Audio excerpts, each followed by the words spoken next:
మంత్రి గారు ఇచ్చే ఆ మిషన్లు తీసుకొని టెక్స్టైల్ పార్కులో ఉపాధి అవకాశాలలో పోతే కూడా ఈ సెంటర్ పెట్టినందుకు నాకు కూడా.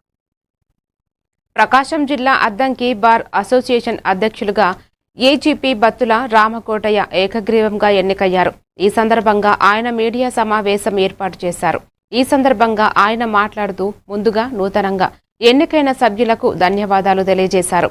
ప్రెసిడెంట్గా బత్తుల రామకోటయ్య, వైస్ ప్రెసిడెంట్గా Maram Srinivasarao, secretary Rekha, joint secretary Patangi Dhanunjayarao, ట్రెజరీగా మర్రిపూడి ఇజ్రాయిల్, మహిళా రిప్రజెంటర్గా ఆకుల మారుతి సత్యవతి, లైబ్రరీ దాసరి ప్రసన్న కుమార్ ఎన్నికయ్యారు.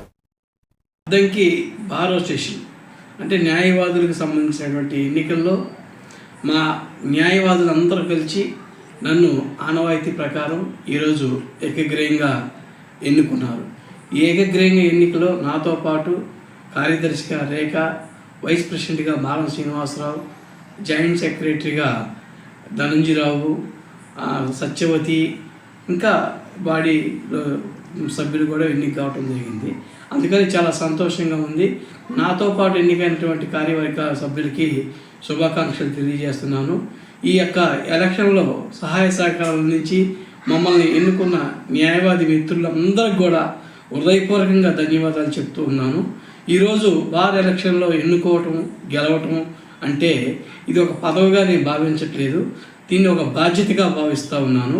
ఎందుకంటే పదవి అనేది ఎప్పుడు కూడా పెత్తనం చేయటానికి కాదు, ఈ అధికారం అనేది సేవ చేయడానికిగా మనం భావించి భగవంతుడు ఇచ్చినటువంటి అవకాశాన్ని న్యాయవాది మిత్రుల కోసం, న్యాయవాది మిత్రుల యొక్క అభివృద్ధి కోసం కలెక్టివ్గా అందరూ పెద్దల యొక్క సలహాలు తీసుకొని, అదేవిధంగా నా తోటి న్యాయవాదుల యొక్క సూచనలు తీసుకొని టీం వర్క్ చేసి ఈ యొక్క రాబోయే తరానికి కొంత మంచి భవిష్యత్తు ఉండే విధంగా పనిచేయాలనే సంకల్పంతో